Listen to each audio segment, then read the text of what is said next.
Amid the tumult last March of the Trump administration's abrupt firing of Preet Bharara from his post as the United States Attorney in Manhattan, his deputy, June H. Kim, a virtual unknown to the public, quietly stepped in. It did not take long for Mr. Kim to be thrust into the spotlight. Within days, he announced that the office would not file charges after what he said was a thorough investigation of Mayor Bill de Blasio's campaign fundraising.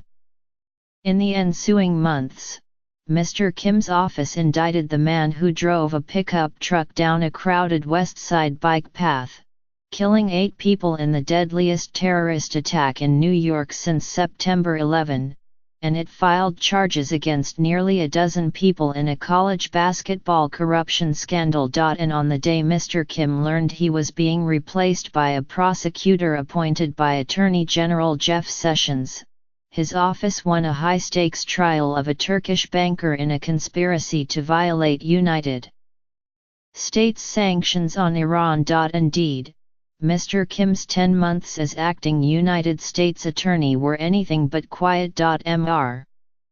Kim, in a series of recent interviews, reflected on his brief but busy tenure leading the United States Attorney's Office for the Southern District of New York, a job he took under what he called unusual and difficult circumstances. "I recognized that my time as the acting U.S. Attorney would be limited," Mr. Kim said.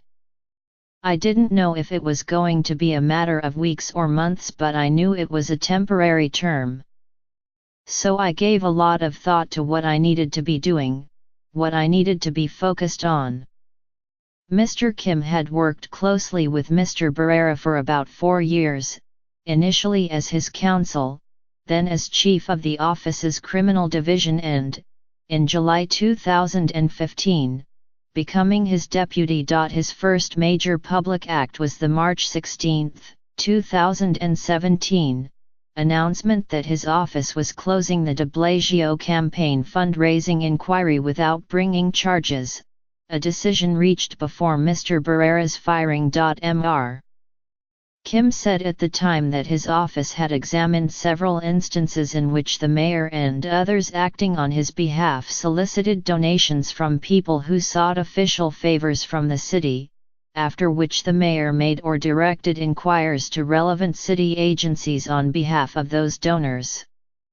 Mr. de Blasio, responding to Mr. Kim's statement, and to a separate letter by the Manhattan District Attorney's Office, which had also investigated and declined to bring charges, said his staff and colleagues had acted in a manner that was legal and appropriate and ethical throughout.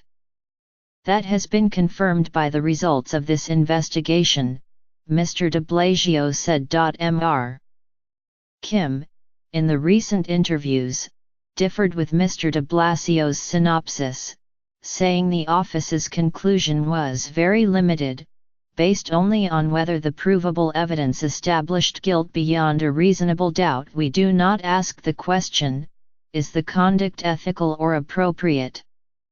Mr. Kim said. He added, "As a private citizen, I certainly hope that a decision by a prosecutor not to bring criminal charges is not the standard that we should expect from our leaders."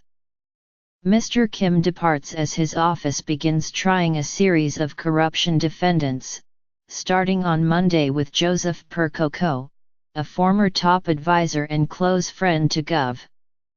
Andrew M. Cuomo. Mr. Percoco has pleaded not guilty. The office is also scheduled to retry Sheldon Silver, the former Democratic Speaker of the New York Assembly, and Dean G. Skelos, a former Republican State Senate Majority Leader. The 2015 convictions of both men, once among the state's most powerful politicians, were overturned on appeal after the Supreme Court narrowed the legal definition of corruption, thus calling into question the validity of the jury instructions given in the cases. Mr.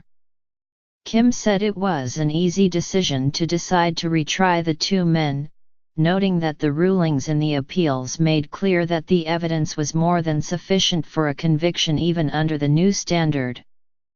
"We won't fail to bring a case just because it's a difficult one," he said. The Silver and Skelos convictions had been the culmination of Mr. Barrera's campaign to combat official corruption in New York. Asked whether Albany had taken the necessary steps to begin cleaning up state politics, Mr. Kim said, "There hasn't been much noticeable change as far as I can see."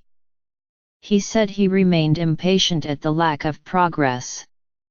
"Did we hope that it would have more of an impact than it appears to have had? The answer is yes." Mr. Kim, a first-generation American born in Los Angeles to Korean parents, moved around the world as his father, a diplomat, was posted to places like Amman, Jordan, London and Seoul, South Korea. After law school and a clerkship, Mr. Kim worked as a Southern District prosecutor in between stints in private practice. He said that he was hopeful and confident that under his replacement, Jeffrey S. Berman, the Southern District will continue to do great work, in the finest traditions of the office. Perhaps the highest profile trial Mr. Kim oversaw was of the Turkish banker, Mehmet Hakan Atilla, who was convicted of helping orchestrate what Mr. Kim has called a massive and brazen scheme that blew a billion-dollar hole in the Iran sanctions regime. Mr. Kim's office also obtained a guilty plea and cooperation agreement from a CO conspirator, Reza Zarrab, an immensely wealthy gold trader who became the government's star witness, testifying that Recep Tayyip Erdogan, when he was Turkey's prime minister in 2013, knew and approved of the sanctions-busting activity. Mr. Kim and his prosecutors found themselves in the unusual position of being the target of harsh attacks from Mr. Erdogan, now Turkey's president, who denounced the case as a plot against his government and even raised the matter in a phone call with President Trump. Turkish officials claimed the evidence had been fabricated by Gülenists, a movement banned in Turkey as a terrorist organization. Turkey even opened an investigation into Mr. Kim and Mr. Barrera, who had announced the charges in 2016. The attacks from Turkey based on wild conspiracy theories were frankly ludicrous, Mr. Kim said. He said he was glad the case could be presented in a full-blown trial, with Turkish reporters and crowds of spectators in attendance. It was important for this evidence to come out in a public courtroom for everyone to assess, he said, to show to the public and others who are beyond our borders, who are skeptical of our motivations, of our system, to see it work, including the public in Turkey. Mr. Kim noted that Mr. Zarrab's guilty plea was critical because it validated the government's case and showed a key conspirator accepting responsibility for his crimes. He pleaded guilty because he was guilty, Mr. Kim added. He was not able to buy his way out of these charges. Mr. Kim noted that the prosecutors from his office, which has long been called the Sovereign District for the way it jealously guards its independence from Washington, were shown to be professionals who were not going to be intimidated and who were just doing their jobs. What we realized, Mr. Kim said, was that independence meant more than just resisting interference from other parts of the U.S. government, but also having the ability to withstand criticism and attacks from anywhere, including foreign governments.